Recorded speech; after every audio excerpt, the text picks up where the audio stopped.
ఏ కుల పొడై ఉండాలి? పలానా కులంలో ఉడితేనే తోపు లాయర్ అవుతారా? బిజినెస్ చేయాలంటే పైసలు ఉండన్నా లేకుంటే కులం కావన్నా?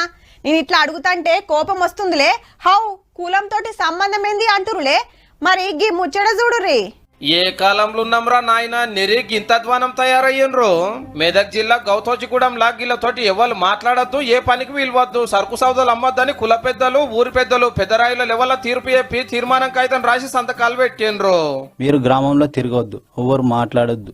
ఎవరైనా మాట్లాడితే 5,000 జరిమానా, 25 చెప్పు దెబ్బలు, మళ్ళా కుమ్మరోళ్ళు కుండియద్దు. మరి గంత తప్పేం చేసిరంటే మేము చదువుకున్నాము, జాబులు చేస్తున్నాము, డప్పు కొట్టాము అన్నారు.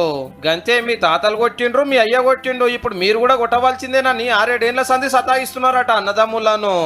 ఓయూలో ఎంకామ్ చదువుకున్నాను, తమ్ముడు జేఎన్టీలో ఎంఎస్సీ చేశాడు. జాబ్ చేయొద్దు, మీరు ఊర్లో ఉండాలి, కొట్టాలి, మీరు మంచి తెల్ల బట్టలు వేసుకొని తిరుగుతారు. నీ కొడుకులు దొరలా పటేన్లా చదివిపిస్తే ఓన్ గురించి చదువుకోండు బూత్ మాటలు వాడల్లే చెప్పలే నీ తరం మాటలు. వెనకటికెళ్ళి వస్తున్నది కాబట్టి కొందరు ఇండ్ల కాడ మంచి చెడ్డల కీలే డప్పు కొట్టాలనేది కట్టాడి.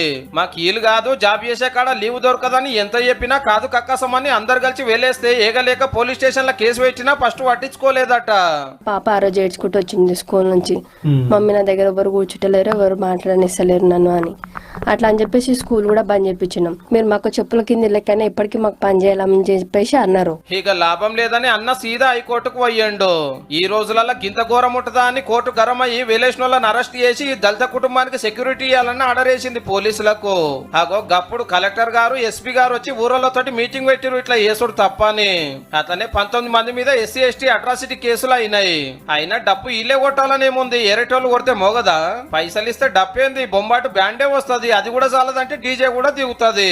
అంటే దళితులు ఎల్లకాలం అదే పని చేయాలి గాని చదువుకొని జాబులు చేస్తామంటే కొందరికి కళ్ళు మండుతున్నాయి అన్నట్టు.